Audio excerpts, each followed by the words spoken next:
சட்டங்கள்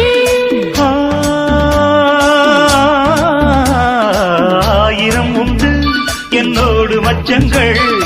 ஆயினும் என்ன நெஞ்சோடு அச்சங்கள் ஆனந்த சங்கமத்தில் அச்சம் வருமா பூக்களை கிள்ளுவதால் ரத்தம் வருமா இதுபோல் இதமோ சுகமோ உலகத்தில் இல்லை இவளின் குணமோ மனமோ மலருக்குள் இல்லை சேலை கட்டும் பெண்ணுக்கொரு வாசம் உண்டு கண்டு கொண்டே கண்களுக்குள் பள்ளி கொண்டே